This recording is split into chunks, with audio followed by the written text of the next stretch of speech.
Olá, eu sou o Vitor, técnico de engenharia clínica, e eu vou mostrar um pouco como que é o manuseio e algumas configurações do monitor Philips Efficia 120, que é o que a gente utiliza mais aqui.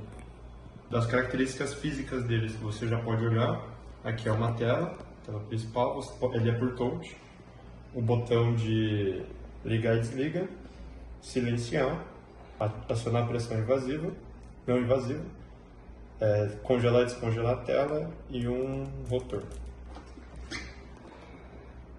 Aqui atrás a gente vai ter conexão para cabo de força, entrada do fusível, conexões para cabo de rede, essas coisas, né? Caso vai ter uma central. Aí, vou demonstrar como que liga ele. Enquanto isso, aqui do lado, a gente tem as conexões dos acessórios.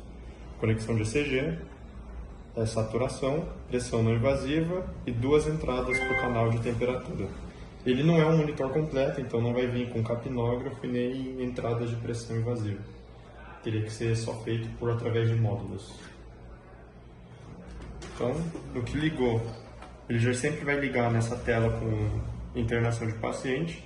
Se você não vai internar um paciente, vai utilizar ele para triagem ou coisa do tipo, e as configurações que tiverem nele aqui, você já vai ver que ele está no modo pediátrico, e você não quer que mude isso, você pode só cancelar, que ele não vai modificar nada.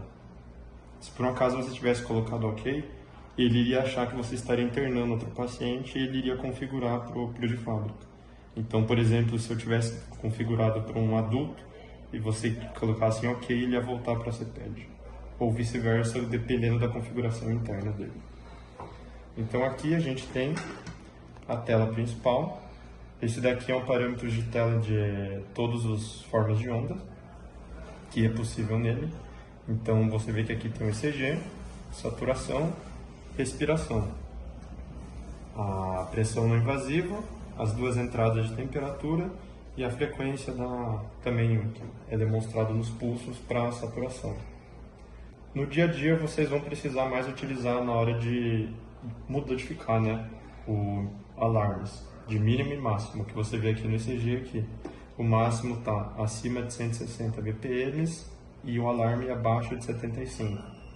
Então, como ele é touch, já de cara você pode clicar no parâmetro, que ele já vai te mostrar aqui, ó, o mínimo e máximo. Você só seleciona e ele te dá a opção de aumentar ainda mais esse máximo ou diminuir se for necessário. Então aqui a gente pode colocar 120 e 60. Pode fechar que ele já fica salvo. Você vê que ele modificou já. Então precisou, isso é para todos os parâmetros. Precisou, clique em cima do parâmetro, ele vai te dar um mínimo e máximo. Você já pode ir lá e modificar para quando vocês forem fazer um perfil do paciente. Só fechar e ele modifica. Respiração, temperatura, pressão, não invasivo, a sistólica, você vê que você pode modificar bastante. Você olhou, só clicar que ele te dá a opção, né, para ir fazendo aferir a pressão, né, de tempos em tempos, 1 minuto até 15 em 15, meia hora. Está desligado. Aqui ele também tem um alarme, caso não seja necessário silenciar esse alarme. Mas isso é o básico para todos. Mas o ideal é vocês prestarem atenção que você tem que clicar no parâmetro. Aqui que ele tem a forma de onda, se você clicar na forma de onda, ele vai te dar outras opções de modificar em relação ao parâmetro, mas você não vai modificar o mínimo e máximo. Aqui, na forma de onda, ele te mostra qual derivação você quer que apareça. Ele te dá a opção de saber se você está usando um cabo de 3 vias ou 5 vias. Isso vai modificar na precisão em que ele vai acabar lendo. A velocidade em que ele mostra a forma de onda, você pode diminuir, ele vai mais devagar, né? Você vê aqui os outros. Então, se você clicar na forma de onda, ele te dá opções de modificar, né, o que é possível modificar naquele parâmetro. Aí, aqui no canto a gente também tem umas telas de atalhos. Esse primeiro é para a gente modificar um pouco a tela. Aqui eu falei que ele estava no layout de todas as formas de ondas, né? 5 formas de ondas. Se ele tivesse pressão invasiva e capnógrafo, a gente também poderia usar de 8 formas, mas aqui a gente não tem. Tendências curtas.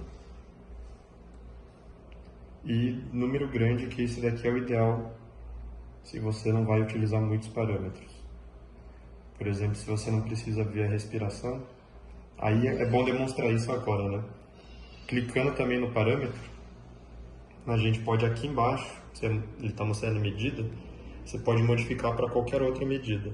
Então, nessa forma de números grandes, onde não dá para colocar todos os parâmetros, se torna mais útil utilizar esse parâmetro. Se eu coloco a temperatura, você viu que eu tirei a respiração e ele foi para a temperatura 1. Se você não quer a temperatura, mas quer ver a saturação e o pulso, você vai ter aqui frequência, saturação, pulso e pressão. Então você pode modificar conforme for necessário. Aqui ele te dá um geral dos alarmes, então você pode também, clicando por ali, silenciar algum parâmetro. E aqui também mesmo ele te dá a opção de mudar os mínimos e os máximos. Deixa eu ver, clicando. Aqui a gente pode colocar uma nota para algum evento ou algum alarme que ele vai ficar marcado. E aqui para editar o paciente ou dar alta. Se você precisa internar algum outro paciente, ele vai te dar toda a opção. E aqui é onde você também muda o modo de adulto, pediátrico ou neo. Aqui em adulto, iria colocar todas as informações e dar OK. Ele vai te perguntar se você quer fazer isso mesmo. Se dá OK, ele vira para o modo adulto. Clicando aqui a gente pode editar, mas como a gente já internou, né, ele não vai deixar. E a opção de dar alta. Mas eu vou dar alta nesse paciente adulto, como eu falei que esse monitor estava configurado para pediátrico, você viu que ele entrou direto para PED daí. Eu dei alta, em vez de ele voltar para um outro paciente adulto, ele ficou no modo PED, que é o que a gente configurou para esse Philips. Mas normalmente ele vem configurado para adulto.